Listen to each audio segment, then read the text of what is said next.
All right. Rob, how you doing, man? Darren, I'm doing wonderful. How about yourself? You having a good day? Oh, yeah, I am. It's a crazy busy day right now, but it's good. You and I were talking before we came on, and see, we've got a few people kind of dialed in right now. We've here at the worldwide headquarters of Road to Awesome LLC. We have uploaded the newest book from Road to Awesome, which is Debbie Tannenbaum's Transform, Techie Notes to Make Learning Sticky. This bad boy right there, I'm uploaded excited about today. this. So yeah, the cover's beautiful, isn't it? Oh, it's Um, wonderful. Hopefully that thing is available to folks out there, sometime here in the next, 24 to 72 hours. So really excited about that. Along with a whole bunch of other stuff, man. So it sounded like before you and I jumped on live, you've got teachers kind of checking out, and you're kind of winding it down, right? Yeah, I mean, we're finished up. We have evaluations and summatives and trying to get all those wrapped up for the year. Wednesday, we start our end of year testing. So, like, unlike some other states, we do our testing the last 10 days of school. So, we're getting those plans all written, everybody all ready to go for testing. And then in about 2 weeks, we'll be done school. So, it's coming up quick. Yeah, it really, really is. It's been an interesting year to say the least, I think. And I shared a post on Twitter the other day, just a real simple, comment. I just said something like, hey educators, I'm wrapping up year 26. How many for you? And just first off, just an unbelievable number of responses on that. But it was interesting to hear how so many different people, their perspective was what a challenging and difficult year it was. So, and obviously we can run on that topic forever. But what I thought we would focus on just real quick in this kind of short broadcast is let's talk a little bit about taking the leap. Obviously, taking the leap is your book and certainly your wheelhouse. There, we'll drop your cover up there real quick for anybody who hasn't seen it already and hasn't already got a copy of it. But I thought we would talk a little bit about maybe the experience that each of us had as we took the leap ourselves. For me, it was taking a leap to assistant principal, also taking a leap to principal, and then again to superintendent. And I guess now taking a leap out of all of that into this work. But maybe, I don't know, maybe share a little bit, Rob, of some of your experiences with taking a leap, and I'll share one of mine. How about you? Go ahead. So, I mean, I've taken quite a few leaps, but I mean, like when I got out of college, so I remember I was in my final year and I started taking some computer science and technology courses, and I was working in a computer lab, and I fell in love with technology, and I was doing my student teaching, and I was really trying to integrate technology. And when I got out of school, I got a job teaching 8th grade, and I was really excited. But then I also got a job offer to go work for a big technology company, and so I had to go and took that leap and wanted to take a chance. And I took the job in technology, and I did that for a few years, and I just kept climbing up the ladder, and it was doing really well. And I remember like the bottom falling out in about 2001, and I went into pharmaceutical packaging, and I was plant manager for that. And, and I was making really good money, but at the time I was like, my heart wasn't ever filled. Like I just didn't feel that passion every day for going to work. Lo and behold, I decided to drop everything I had. I moved down to North Carolina, and I took a job teaching 5th grade, and it has been the happiest moment of my life. And it's just been leap after leap. So I went to 5th grade, taught 5th grade for about 5 years. I taught 3rd grade for 1 year. And then I got accepted to what was called the Sand Hills Leadership Academy, which was training aspiring principals how to become an actual turnaround principal. And it was a 1-year program, and it was super intense. I mean, you were meeting for one whole day on Wednesdays, and otherwise you were shadowing a principal for a whole entire year. And it was incredible. And then I took my leap. I jumped into the AP role, did a year at the high school, and then I went and spent 4 years at elementary school being an AP.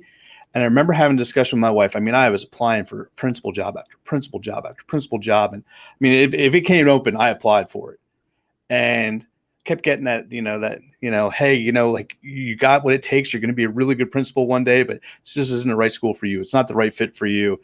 And I remember, I was defeated, and I remember telling my wife that I was just done. I'm not applying for anything. And I remember telling her that if Cameron Elementary School ever opened, and I didn't expect it to because this got a new principal like 2 years before, didn't see her going anywhere. And I was like, that school ever opens, that'll be the next time I apply, but I'm not applying for anything else.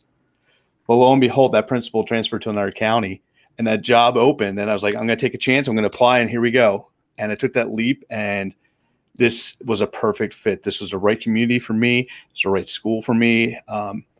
And the day I sat in this chair, I just felt like I was in the right place. I felt like everything just aligned, and it couldn't be any better. But this has been the most exciting job I've had, and I've been here for 5 years now and absolutely love it. It's interesting, how you kind of talk about some of that stuff because, I think back to, having been, I was a classroom teacher for 11 years, 5 years at the junior high level, and then 6 years at the high school level. And, when we made the decision that we wanted to leave Arizona and move back toward where home is, and have the opportunity to have our daughter grow up closer to cousins and grandma and grandpas and all that kind of stuff. And I didn't want to jump to another teacher job. It was, I've got the credential. I want to have the opportunity. And my home state is Wyoming. That's where we were going. We didn't necessarily feel like we had to be, right in the town where this person or that person lived, but there was a position in Cheyenne where my wife's parents live. It was actually the high school right across the street from their house. I mean, like you sit in their backyard and you look at the high school at the entrance, and that's the job I really thought I wanted. And there was one other one in Rock Springs that was open, and I applied for that one. And they actually called me while I was in Cheyenne and asked me to come for an interview. So I'm like, well, this would be a great practice interview, and then I can land the one in Cheyenne. And went over and did the interview. And, you talk about fit a lot in your book, and man, you talk about the right fit. It was so clear, sitting in the interview room with the folks that were there, just getting to know them and build relationships real quickly. I remember leaving that school, getting in the car with my wife and my daughter, and I'm like, oh my gosh, I really want this job. And I ended up, I was at Rock Springs High for 11 years. First as an AP, actually in two different roles as AP, and then obviously I became the principal. And you talk about a leap there. So my office, I know some people probably have heard this story, but my office as the assistant principal was 40 feet down the hallway from the principal office. I remember one time, actually, we measured it because I was curious, just, for some silly reason. And I'll tell you what, moving 40 feet down the hallway, Rob, it might as well have been 400 miles. Absolutely. It was the night and day difference between being the assistant and being the principal in terms of the size of the leap, the responsibilities, honestly, the way you're treated. I mean, I don't like to use it quite that way, but just the way parents spoke to me as a principal versus the assistant principal. It was just like, when I was the assistant principal, sometimes it was like, yeah, whatever, guy. But when you say something as the principal, sometimes it's like, oh, okay. Yeah. That's coming from the guy. And it was so interesting just taking that leap. And absolutely. Yeah. Oh man. It's a scary leap. I remember being the AP, and I would just, I thought, when I just hit that principal role, like everything's going to be so different. It's going to be this is what I've been working so hard for. And then there's a huge difference between that AP role and that principal's role. And I remember my principal at the time, she was telling me, it's like, you don't have it that bad. Like when you go home, you go home. Your day ends when you leave the school. Yeah. But as a principal, it's a different feeling. And there's so many rewards, to the struggles that go with this position. And I wouldn't change it. Like this is probably the greatest job I've had. And I love what I do. There's not a morning that comes by where I'm like, I gotta go to work today. Like there's just something about school leadership and being able to connect with teachers and connect with all these kids. Like when you're a classroom teacher, you have those group of kids and they're yours for the whole year. But when you're a principal, now you got that whole school and you feel that same connection to every kid in the school, and and meeting their families and really creating that bond between the school and the community. And doing home visits and getting out. There's a different feel to it. And, if that is something that you were passionate about, like if that's something that you really want to experience, like that's what this book's about. That was the reason I wrote this book, is for, I really want to encourage those teachers who want more. They want to get that feeling. Get this book. I'm telling you, it's going to help you. If you are in a school, in a master's program, learning how to become a school administrator, like this will help you between the end when that ends and when you walk into that first role. That's what this is all about. That's what that book is written for, is to help you take that leap from the unknown to landing your foot in the door to getting that administration role. So, I had a conversation with actually one of my former assistant principals reached out to me about a week ago, and he said, hey, I'm interviewing now for the next stop, the next opportunity, and he's like, is there any chance you'd help me out? Maybe I don't know, throw some questions at me, help me get prepared, and of course, yeah, I'm happy to do that, and so actually we jumped on a Zoom call, and I used a few of the questions that are right in your book. And I think there was one specifically about leading an initiative. What's an example of an initiative that you have led? And I like how you take the reader on this real deep dive into having to think a lot to make sure that they're the best prepared they can be. And in this guy's particular case, I mean, he had done quite a few of those things. I was able to coach him a little bit, on his response, because I'm like, now, wait a minute, think about when you did this. Remember, I mean, I put you in charge of this project, and, this is a good example of something like that. And so those questions that are in your book, whether somebody is working with somebody, kind of coaching them. I know you coach aspiring leaders, and in fact, you just had one that you were coaching that just landed a position here very Absolutely. recently. But yes, yeah. But the questions and everything that's in that book really do a great job of setting the reader up for success. And it's super competitive right now. Absolutely. And it's funny you say, because this is a book that I'm using when I'm coaching. Like, it's one of if I'm coaching somebody, I have them get a copy of the book now. And we're working through the book. One of the best compliments I've gotten so far was a principal who called me and they're like, Rob, I just want to get the book to support you. But then I started going through the different activities you did.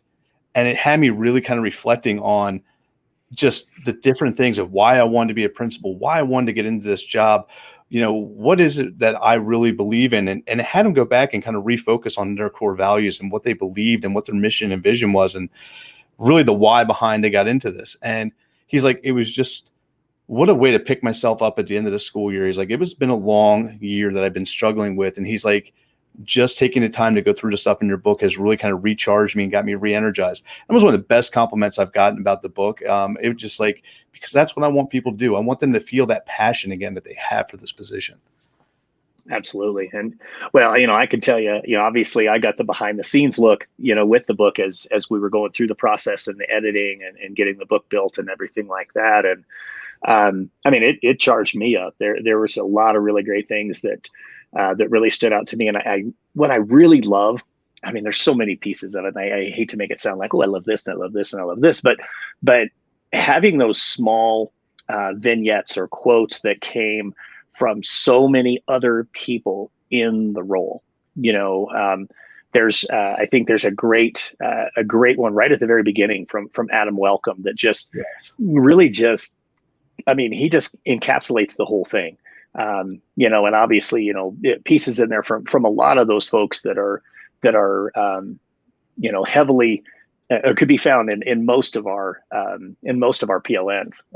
So great to have that perspective from folks that have been there, have done that, have walked the walk, and can give you a little bit of advice around everything from how to identify fit with Bobby French and Sari McKeon. I think Sari's the other one that wrote that one. Yep. And then all the way to the end with Raymond Porton telling you, hey, tie your tie correctly, things like that. So and I want to give a huge shout to Erica Garcia, because when she wrote that, she was an aspiring leader, and that's one of the reasons I wanted her to write about like what she was going through, because she's in it. She was in it at that moment. And shortly after the book published, she announced that she is now a new principal. And so I just thought that was really cool. And I was really excited for her because she's going to make an incredible principal, and then you got other aspiring leaders that are in the book that just, their stories are so powerful. And I just wanted to really kind of like to reemphasize that it's not just something that we're up here just talking about. Like, people are really going through this stuff. Yeah. You got associate superintendents like Stephen Weber, who, talking about his experience and what he's seeing from people who are applying from his position. Like, this book is just a wealth of just resources. Like, the voices that came out to write these vignettes, I couldn't have been prouder of those, because and it was so hard picking which ones were going to make it into the book. I think that was the most difficult part about writing the book, was deciding which ones I was going to put in, because there was just so many good ones. Yeah, for sure.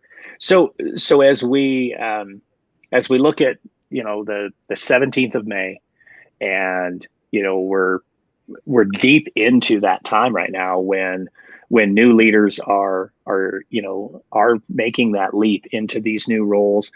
Others are still going to be in the process, for the next couple of weeks, couple of months. What do you, as you look at, you and I were talking, and you don't need to share this part of it, but you and I were talking before about just what a difficult year and some of the challenges that you guys have experienced in your school, and that, just on the human side that people have experienced. As you take a look at going into next school year, thinking about leaders in new roles, what are some of the challenging things that you think they may have around the corner, and maybe what are some opportunities that you see for them as well?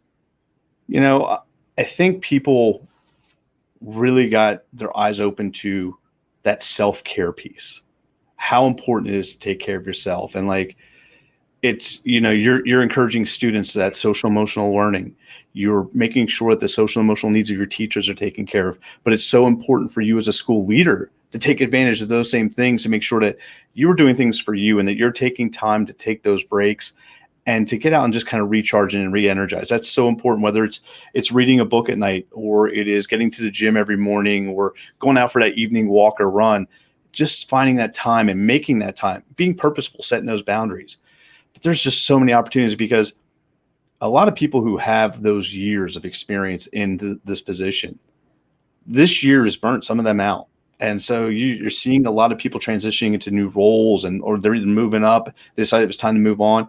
So you're going to see a lot of that transition from APs jumping to principals jumping to associate superintendents or director level. Like, you're going to see a lot of positions opening. So if you're looking to get your foot in that door for that AP role, now is the time. You got to take advantage. Start looking for those job boards, find those openings, start applying. So what's the worst that happens? If you don't get it, you still are teaching. But if you do get it, now you're going to get your foot in that door, and you're going to get that opportunity to lead. And that's just really exciting. Yeah, for sure. I think there's some real interesting opportunities that'll be there. You've encapsulated that really well. There is this big shift in leadership that we probably haven't seen in a really long time in education. And I look at the work I do with RTA on the consulting side.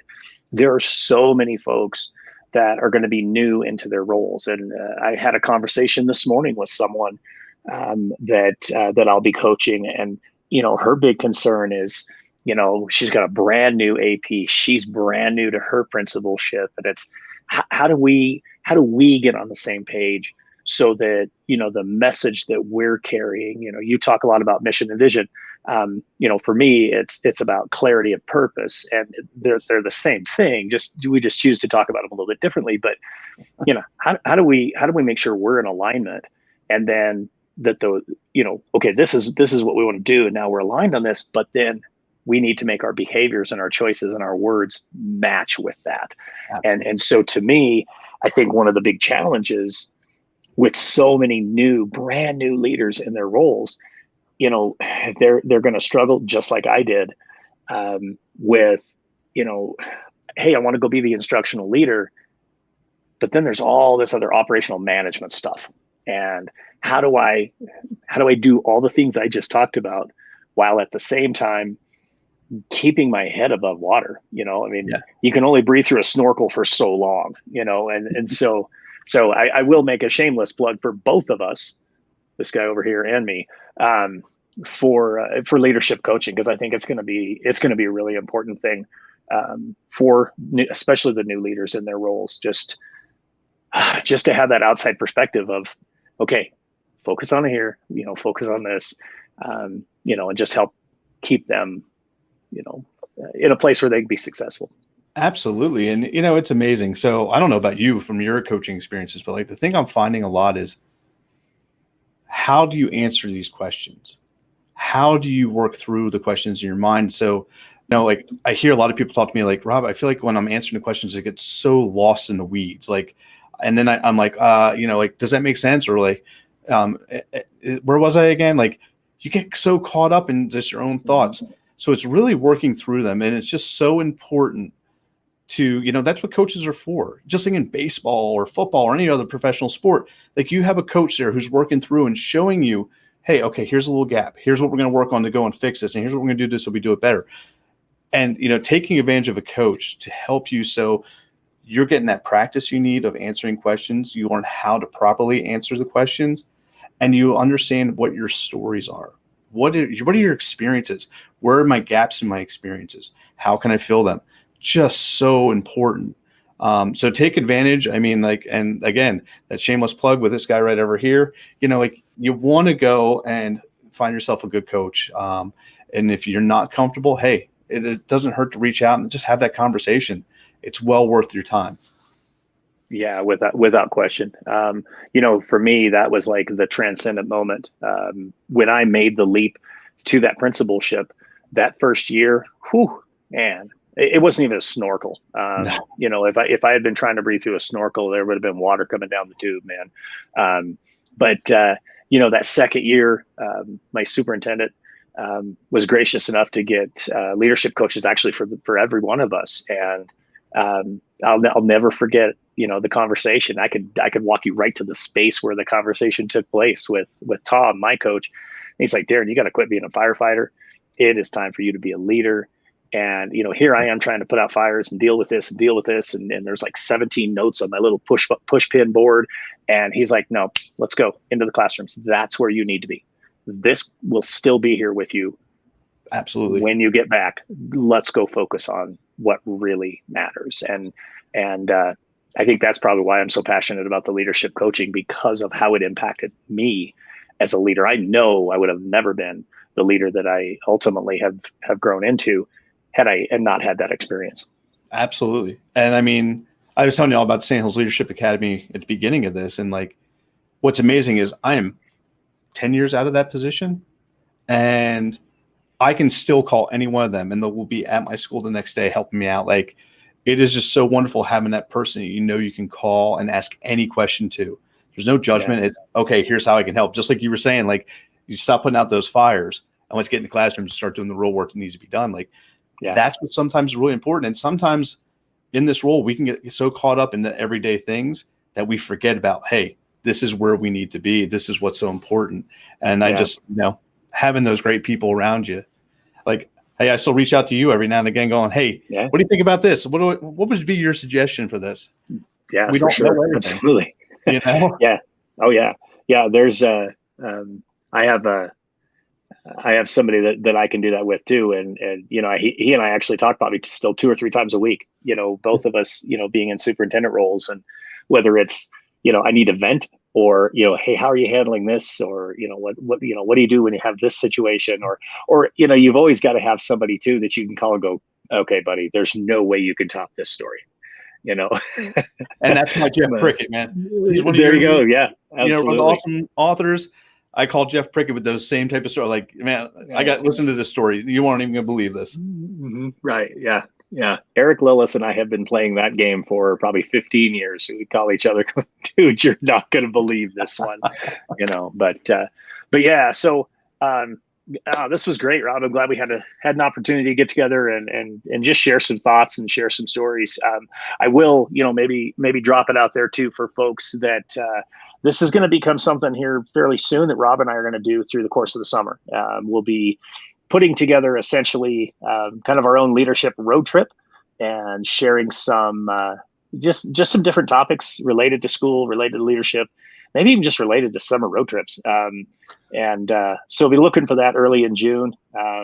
We'll do both live broadcast and also a podcast out of it. So just something to just share our thoughts and ideas with people, and honestly, just to have fun having a conversation.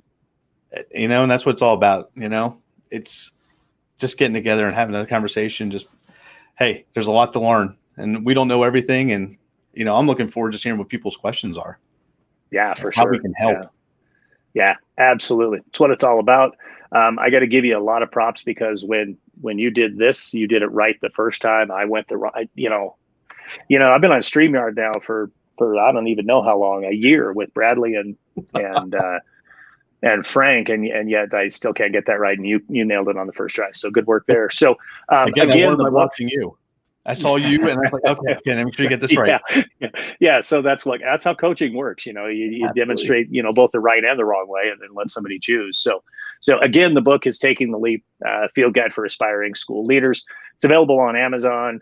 It's available on this website right down here, right down there, roadawesome.net. And it's actually not only a print book, but also now an ebook too. So you can get that for your Kindle if the mood strikes you. So yeah, Rob, until the next time, man, I hope you have a road to awesome rest of your week. It's going to be an amazing week, and I can't wait to keep you digging in. And, after this, I'm headed off to baseball, and every night this week, I get to go to work all day, and then every night get on the baseball field and coach some kids and work with some kids. So it's going to be a blast. Sounds fantastic. I'm getting in an airplane tomorrow and going to Florida for the week, and going to go sit on the beach and enjoy myself. So long awaited vacation. Yeah, for sure. So, all right, man. Hey, take care. Thanks everybody for joining us. Thank you. We'll catch up with everybody soon. Thanks, Darrin.